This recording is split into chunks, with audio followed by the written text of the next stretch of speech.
Salut les poulets, ici Jérémy. Aujourd'hui, je suis derrière mon bureau et devant mon ordinateur pour répondre à vos questions. Et oui, il y a quelques semaines de cela, je vous avais demandé de m'envoyer vos questions en vidéo, quelques questions que vous vouliez me poser, mais directement en vidéo. Comme ça, moi, je vais regarder vos vidéos en même temps que vous et j'y répondrai dans cette vidéo. On fait tout ça juste après le générique. À tout de suite.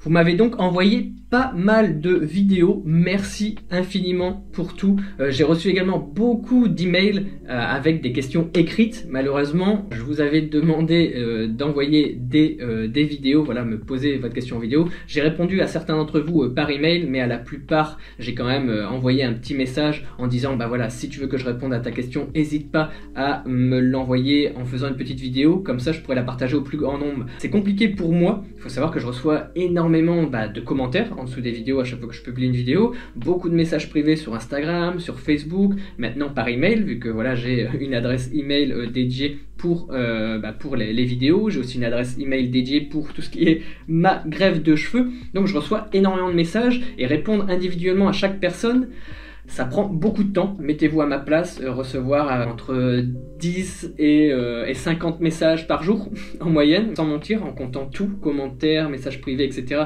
Ça prend vraiment beaucoup de temps. Donc répondre à une personne individuellement, c'est compliqué. Donc je préfère répondre là, ici, maintenant, et partager la vidéo au plus grand nombre. Comme ça, la question que vous me posez, la réponse que je vais apporter à cette question va pouvoir être utilisée pour tout le monde. Elle va servir à tout le monde et ça me prend beaucoup moins de temps.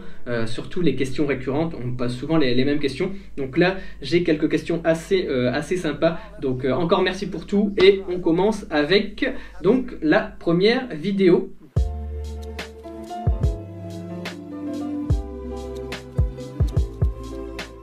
Donc la vidéo de Hassan.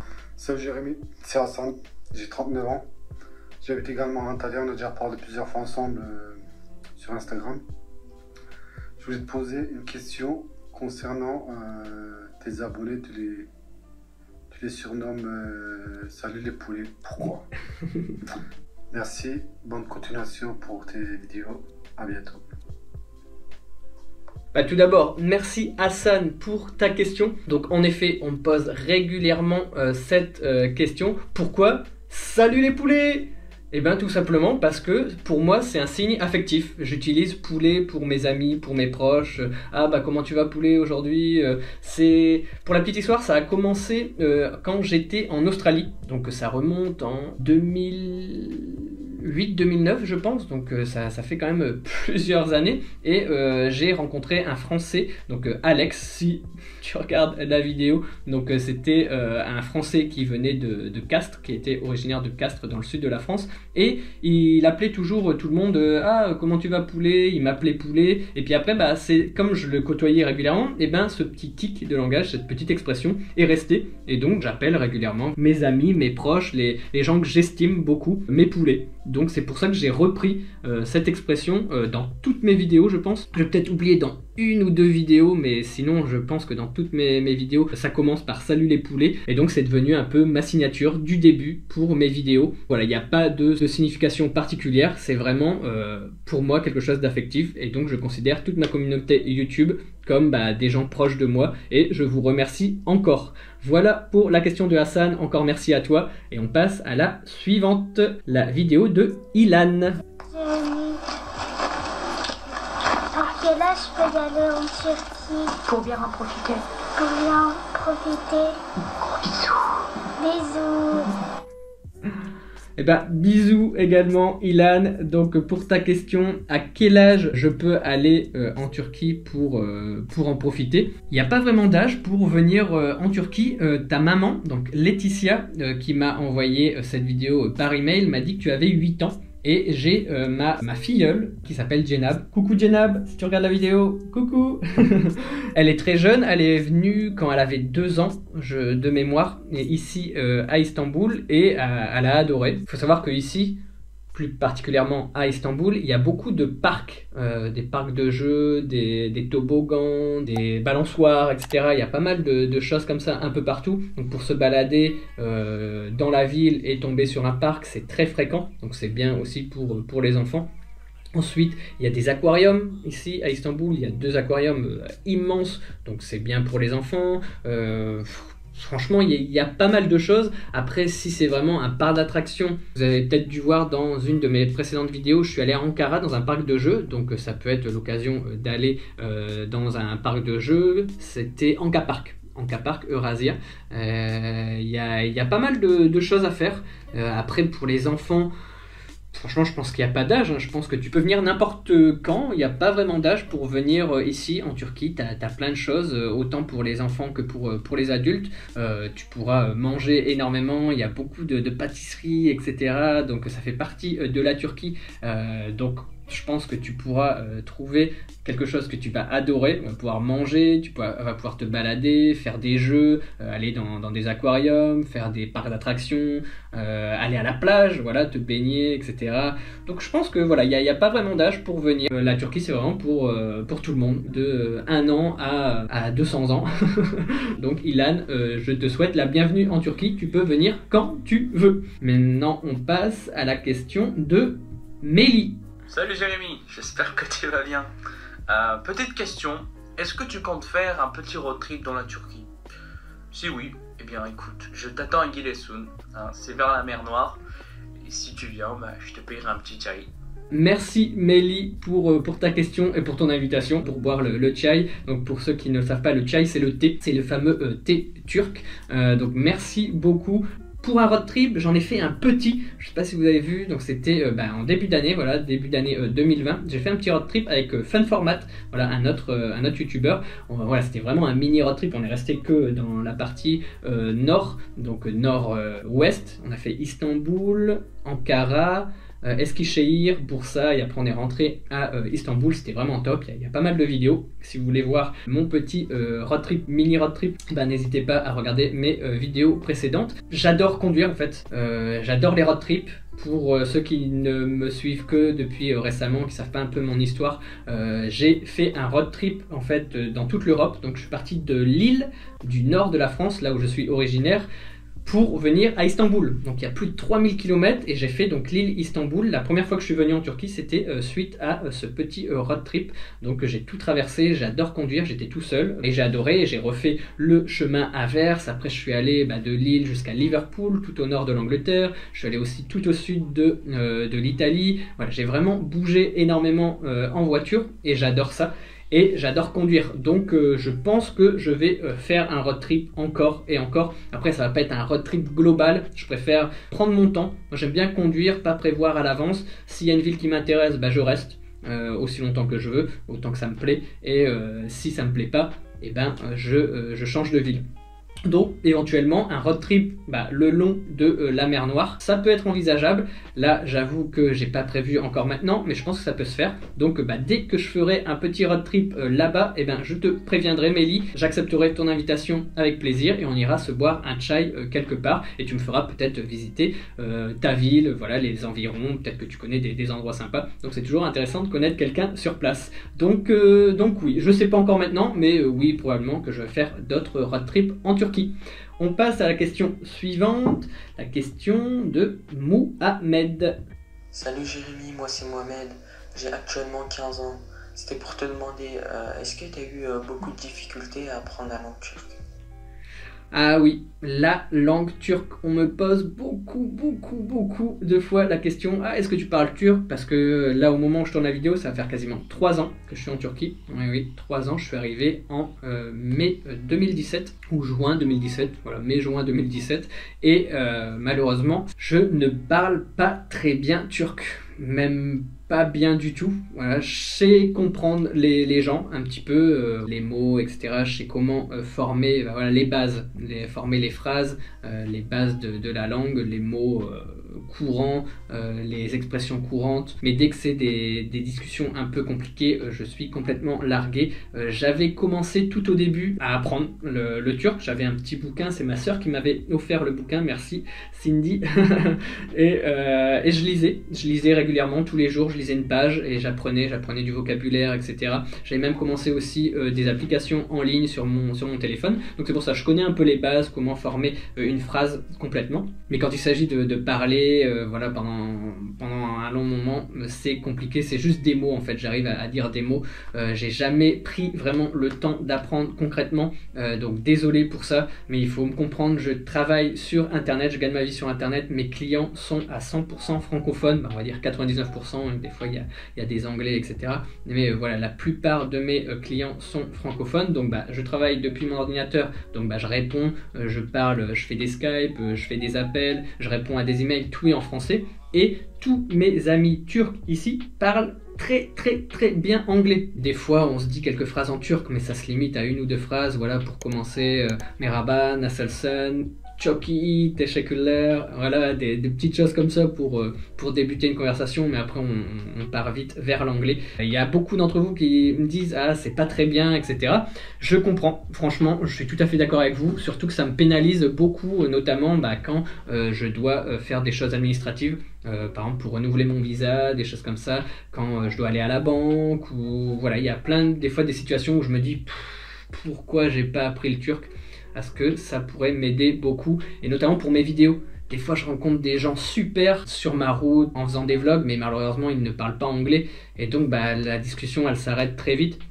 Alors que je pourrais peut-être, si je parlais turc, je pourrais peut-être commencer une discussion, en découvrir un petit peu plus sur les gens que je rencontre, etc. Donc j'ai l'intention d'apprendre le turc par moi-même. J'ai une petite idée, je pense que cette année, là, 2020, je vais essayer au moins d'apprendre un peu plus que les bases, pouvoir me débrouiller avec mes mots pour pouvoir communiquer un petit peu plus. Désolé pour tous ceux qui me regardent et qui doivent se dire ah mais c'est pas bien de rester dans le pays, je suis complètement d'accord avec vous. Au bout de 3 ans, normalement j'aurais dû apprendre, mais voilà, je suis un petit peu fainéant, je dois vous l'avouer, et j'ai pas encore pris la peine de prendre vraiment des vrais cours. Donc voilà, mais ça ne serait tardé, je vais me lancer, promis, cette année je fais des efforts, je vais essayer d'apprendre sur internet avec des applications, etc. Faire un boulot là-dessus. Je sais que si je me donne à fond, si je suis motivé et que je me donne du temps, je pourrais avancer assez vite, surtout que c'est pas très compliqué, je connais un peu les bases, il faudra juste que j'enrichisse mon vocabulaire et ça devrait le faire. Donc voilà Mohamed, je ne parle pas turc, mais je vais apprendre très prochainement. Allez, on passe à la suivante. Donc là, on part dans une voiture. Salut les poulets! Salut les poulets! Salut Jérémy, ici je suis avec ma petite fille. Je viens de la récupérer de l'école. Alors ma question est pourquoi tu as choisi Istanbul et précisément la quartier Kadıköy pour vivre là-bas? Ciao Jérémy! Ciao Jérémy! Merci beaucoup Anas, merci beaucoup Cyrine pour cette vidéo. La première fois que je l'ai vue, j'ai explosé de rire, ça m'a fait trop rire. Le salut les poulets, voilà. Donc merci à toi Anas, merci à toi Cyrine pour cette jolie vidéo. Donc pour ta question Anas, pourquoi j'ai choisi Istanbul et pourquoi j'ai choisi Kadıköy en particulier, tout d'abord j'ai choisi Istanbul parce que j'ai voyagé un petit peu partout en Turquie, et c'est vraiment Istanbul qui me plaît le plus en fait. C'est la ville avec laquelle j'ai le plus accroché. Je suis allé à Ankara, c'est bien mais c'est un peu calme, c'est trop vaste, il y a... je sais pas, c'est... sans voiture, je pense à Ankara c'est compliqué, donc voilà, j'ai bien aimé mais sans plus. J'ai eu aussi l'occasion d'aller à İzmir, j'ai adoré cette ville également, mais c'est quand même grand, mais ça reste plus petit qu'Istanbul. De toute façon Istanbul c'est la ville la plus peuplée de Turquie. Ensuite il y a Bodrum, mais c'est quand même plus petit. Je suis allé dans le sud, j'ai adoré, notamment Hatay, Antakya, c'est vraiment super, la nourriture elle est géniale, les gens sont vraiment sympas. mais c'est petit, il y a moins de choses à faire, c'est compliqué. Et Istanbul, aussi la plus grosse raison, c'est que pour venir me voir, par exemple si mes proches, mes amis viennent me voir, Istanbul, il y a des vols quasiment tous les jours. Si moi je veux partir, je veux aller rejoindre ma famille un peu partout, notamment en France, et à Istanbul, l'aéroport est direct. Pour Istanbul, c'est plus parce que c'est une grande ville et parce que c'est beaucoup plus pratique pour tout ce qui est aéroport, etc. Donc là, c'est la plus grosse raison et c'est aussi là où je suis arrivé en premier, c'est mon coup de cœur, c'est là où je connais le plus de monde, hein. Tous mes amis sont ici à Istanbul, la plupart, on va dire 70%, 80% des Turcs que je connais vivent ici. C'est un tout qui fait que je préfère Istanbul des autres villes de Turquie. Mais je ne dis pas que les autres villes sont pas bien, c'est juste pour vivre, je trouve que voilà, il y a plus de choses qui me rattachent à Istanbul que les autres, même si les autres villes sont très très bien également. Voilà, je veux me fâcher avec personne. Et ensuite, pour Kadıköy, déjà, premièrement, c'est parce que c'est du côté Asie. Et le côté Asie, il faut savoir, à Istanbul, voilà, c'est divisé en deux, comme vous devez le savoir maintenant, je le répète tout le temps, il y a le Bosphore au milieu, il y a le côté Asie, côté Europe, et Kadıköy, c'est un quartier d'Istanbul qui se trouve du côté Asie. Et j'ai toujours préféré le côté Asie qui est beaucoup plus typique, beaucoup plus traditionnel, on est vraiment en immersion avec les locaux. Je suis vraiment entouré de Turcs, pas entouré de touristes. Je vais pas vous mentir, je fuis les touristes.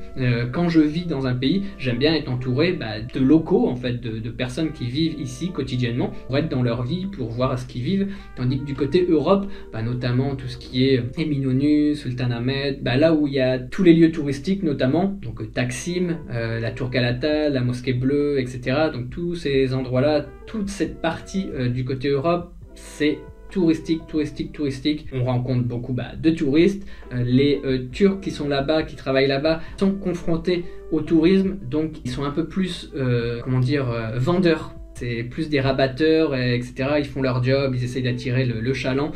C'est ça que j'aime pas en fait, vu que c'est pas la Turquie typique.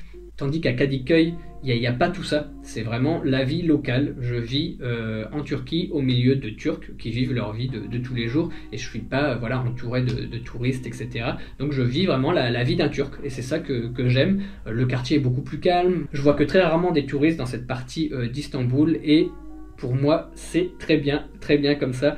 J'aime bien vivre ma vie tranquillement au milieu des Turcs et être vraiment en immersion totale. C'est vraiment ça, le coup de cœur. En plus, Kadıköy, c'est vraiment top. Il y a plein de restaurants. Les rues, c'est un petit peu plus historique. C'est des petites rues à sens unique, etc. Des rues pavées. C'est coloré. Il y a Moda. Moi, je suis pas très loin de Moda. Donc, pour se balader, pour flâner, pour se balader le long du Bosphore, c'est vraiment top. Il y a tout. Je sais pas, j'ai commencé pas loin de Kadıköy. En fait, j'avais un ami qui m'a invité au début, la première fois. Antoine, salut Antoine, si tu regardes la vidéo. C'est lui qui m'a hébergé au début et il vivait à Göztepe. Donc c'était déjà la partie asiatique et à chaque fois qu'on sortait, qu'on allait boire un verre, qu'on allait manger dans un restaurant, on allait souvent à Kadıköy au niveau du taureau, de la statue du taureau. Je vous en parle souvent, c'est vraiment là où j'habite. J'habite pas très loin de là à pied et c'est cette zone-là, donc du taureau, du stade de Fenerbahçe pour les fans de foot, jusqu'à la station de bus bateau de Kadıköy. Toute cette zone-là, c'est vraiment très dynamique, il y a plein de choses à faire. C'est là où on se retrouve dans des cafés, dans des bars, c'est là où je vais voir des matchs de foot, fumer des narguilés, attention, c'est mauvais pour la santé. Voilà, c'est pour ça que je préfère ce quartier, c'est vraiment un coup de cœur. C'est la partie où on respire. On est à Istanbul, dans une grande ville, mais il y a quand même plein de petits commerces à droite à gauche aussi, c'est toujours sympa de croiser du monde.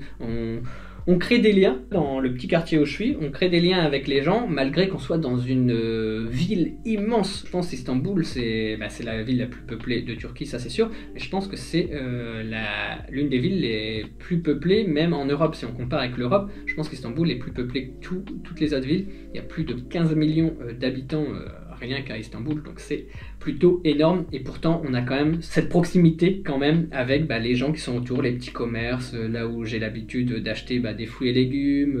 Il y a même un électricien qui habite pas très loin, donc dès qu'il y a des petits soucis, etc., je l'appelle et il vient tout de suite. Avec les voisins, on se dit bonjour. En France, maintenant, moi quand j'étais étudiant dans une petite tour, on se disait quasiment pas bonjour, on se disait bonjour au début, ah bah salut, t'es nouveau, blablabla, et après on se croisait, on se disait même plus bonjour, tandis qu'ici, bah voilà, dès que je croise des gens, c'est merhaba, igunla, donc ça veut dire bonjour, passez une bonne journée, des petites choses toutes simples, mais ici, là où je suis, eh ben, il y a encore ces petites choses-là, la proximité avec les voisins, la proximité avec les gens qui vivent aux alentours, et c'est ça que j'aime bien. On passe à la suivante parce que ça prend du temps quand même, désolé. Donc encore merci Cyrine, encore merci Anas pour cette question, j'espère y avoir répondu. J'ai pris un petit peu de temps, donc je pense que vous avez beaucoup de détails sur mon choix. Pourquoi Istanbul, pourquoi Kadıköy? On passe à la question suivante. Salut Jérémy, moi c'est Ali. Écoute, tout d'abord merci pour toute cette petite vidéo qui nous dépayse et nous font du bien en cette période de confinement. Alors ma question ce serait tout simplement, où te vois-tu d'ici 2 à 5 ans, toujours en rapport avec la Turquie? Merci à toi, à bientôt. Salut Ali et merci beaucoup pour ta question. Content que mes vidéos te plaisent. Déjà, je suis vraiment, le but c'est vraiment ça, de faire découvrir la Turquie, mon quotidien, faire partager au plus grand nombre. Donc je suis vraiment content quand les gens aiment ce que je fais, c'est le principal. Donc pour ta question, où est-ce que je me vois d'ici 2 ans ou plus? Eh ben honnêtement, je me vois en Turquie, voilà, je touche du bois, on sait jamais de quoi sera fait l'avenir, mais honnêtement, j'ai pas l'intention de partir. Je suis installé ici, j'aime autant qu'au premier jour où je me suis installé, où j'ai découvert la ville, les gens, etc. Là encore, après autant d'années, je suis toujours bien, je me sens toujours bien, je suis comme chez moi, maintenant c'est ma deuxième maison, je préfère largement, parce qu'il y en a aussi beaucoup qui me demandent, ah, est-ce que tu préfères la France ou la Turquie? Je préfère largement la Turquie que la France, hein. Voilà, je crache pas du tout sur la France et les Français, la preuve, j'ai ma société là-bas, je paye mes impôts là-bas, en France encore, malgré que je vive ici à Istanbul, je paye encore tous mes impôts en France, donc voilà, je suis conscient que la France m'apporte beaucoup de choses, j'ai mes assurances là-bas, j'ai quand même une assurance en Turquie, j'ai ma famille là-bas, quand je rentre, je suis content d'avoir des belles routes, d'avoir accès peut-être à la santé, des fois quand je rentre, eh ben, voilà, je vais faire mes rendez-vous habituels avec mon médecin généraliste que j'ai depuis que je suis bébé, on va dire, mon dentiste, etc. J'en profite pour aller là, donc je suis conscient de tout ça, mais en Turquie, franchement, ils n'ont rien à envier à la France, hein. Honnêtement, c'est aussi développé, même pas plus je dirais, mais même c'est équivalent. Parce que la Turquie est un pays autant développé que la France. La preuve, j'ai fait ma greffe de cheveux, donc au niveau des cliniques, c'est vraiment top. Il y en a beaucoup qui disent, ah ouais, mais en Turquie, pour se faire soigner, etc., c'est plus compliqué. Bien sûr, le système médical est moins élaboré qu'en France, mais je pense qu'en France, c'est là où on est le plus avancé. Donc bah, c'est normal, si on prend le top, c'est sûr que tous les autres pays sont moins bien, mais il y a quand même des très bonnes cliniques. Après, ça peut être cher aussi, bien sûr, mais si vous allez dans une clinique privée en France, pareil, ce sera cher. Il faut peser le pour et le contre. Moi, je suis redevable de la France, j'ai été éduqué en France, j'ai fait ma scolarité là-bas, j'ai appris là-bas, donc je suis conscient, ça ne m'embête pas de payer des impôts en France, malgré que je ne vive plus là-bas, parce que bah, je rentre régulièrement, j'ai mes amis, mes proches qui vivent là-bas, ma famille, donc voilà, c'est un peu aussi de l'argent que eux vont pouvoir récupérer, c'est pour développer la société, les routes et tout ça là-bas, et je dépense mon argent ici à Istanbul. Je gagne ma vie sur internet et je le dépense ici, donc même si je ne paye pas d'impôts en Turquie, pas encore, parce que voilà, j'ai des projets, je vous en parlerai un petit peu plus tard. J'ai envie vraiment, comme je vous dis, comme là Ali m'a demandé mes projets, c'est vraiment de me voir en Turquie, à Istanbul, je pense, parce que j'ai des projets ici, j'ai envie de créer des choses, parce que voilà, la Turquie c'est mon deuxième pays, c'est mon pays de cœur, on va dire. Je suis né en France, mais je vis en Turquie, et je pensais pas que j'allais rester aussi longtemps, et au final, voilà, là, les années c'est cool, et puis je suis toujours là, je m'y plais toujours autant. Je pense vraiment que dans 2 ans, on touche du bois, on ne sait jamais ce qui va se passer, mais je pense quand même que je serai là avec, je l'espère, des projets. Donc voilà Ali pour ma réponse. Ensuite on passe, donc là, l'avant-dernière. Salut Jérémy, comment tu vas? Ta question c'est, tu dis quoi pour filmer tes vidéos? J'utilise Osmo Mobile 3. Allez, salut. Merci Ibrahim pour ta question. Donc un petit peu technique, cette fois-ci on m'en pose aussi également des questions avec quoi tu filmes, etc. Donc moi je n'ai pas ton stabilisateur comme tu as montré à l'image. Moi j'ai simplement un trépied. Là je l'ai pas vu que je filme avec, donc je peux pas vous le montrer, mais un trépied de ce genre. Et je filme avec une GoPro. Donc maintenant je suis passé à la GoPro Hero 8 Black, voilà, c'est le plus haut modèle. C'est petit, c'est compact, ça stabilise automatiquement. C'est pour ça que j'ai pas besoin de stabilisateur comme tu as montré sur ton image. La GoPro stabilise numériquement en fait. Je vais pas rentrer dans les détails, mais c'est un petit trépied comme ça. Je mets ma GoPro dessus et puis je me balade comme ça quand je vlog.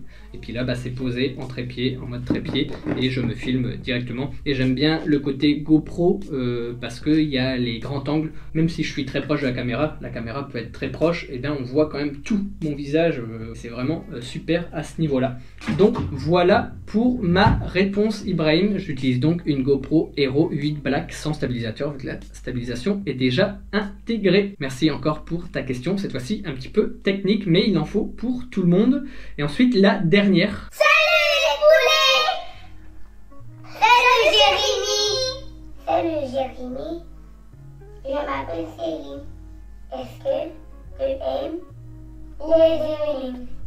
Bye bye Jérémy! Merci Cyrine, vous l'avez peut-être reconnue, elle était avec Anas dans la voiture dans une vidéo précédente. Et merci Salim également pour ton apparition dans la vidéo. Donc pour ta question, est-ce que j'aime les M&M's? Eh ben, je sais pas si tu as l'habitude de me regarder un petit peu sur Instagram. Je me balade souvent pour faire mes courses avec un sac. Et ce sac c'est celui-ci. Et je sais pas si tu reconnais, mais c'est des M&M's. Et donc j'adore les M&M's, je suis un grand fan. Si tu regardes un petit peu Instagram, n'hésitez pas à me suivre sur Instagram si c'est pas déjà fait. Je montre un peu mon quotidien, je vais faire mes courses, etc. Et j'ai toujours mon sac. Ce sac me suit depuis des années. Et donc j'ai toujours été habitué en France ou ailleurs où on n'avait plus de sachets, en fait des sachets plastiques, ils les offraient plus gratuitement en faisant ses courses. Donc il fallait prendre un sac qui dure pendant longtemps. Et donc j'ai eu ce sac là, c'est ma maman qui me l'a offert. Et je le garde depuis, je pense ça fait... je vais pas vous mentir, je pense que ça fait 10 ans. Il me suit partout, ce sac-là, à voyager, mais à travers le monde. Je pense qu'il a été en Asie, en Afrique peut-être, en Amérique c'est sûr, là maintenant en Turquie, il a été un peu partout. Voilà, je le balade tout le temps et je vais toujours faire mes courses avec ce fameux sac. Et j'adore les M&M's et il n'y en a pas beaucoup ici en Turquie, c'est ça qui est compliqué, il faut aller dans des magasins spéciaux.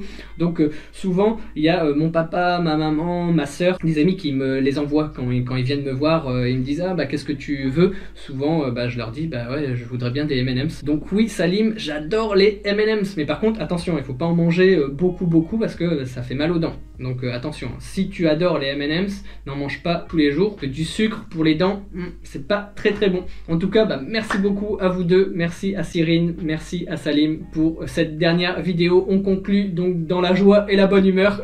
J'ai l'impression d'être un présentateur télé là avec mon micro, etc. J'espère que cette petite vidéo interactive, petite entre guillemets parce que je pense qu'elle va durer un petit moment. J'espère que cette vidéo interactive vous a plu. En tout cas, moi j'ai pris un énorme plaisir à la tourner et à regarder vos vidéos. Merci beaucoup à toutes les personnes qui m'ont envoyé des vidéos. Merci, ça me fait vraiment plaisir. J'espère que ça vous aura plu également. En attendant, si ça vous a plu, n'oubliez pas le pouce gris en l'air. N'oubliez pas de vous abonner si c'est pas déjà fait. Et n'hésitez pas également à me suivre sur Instagram pour suivre le quotidien d'un Français à Istanbul et en Turquie en général.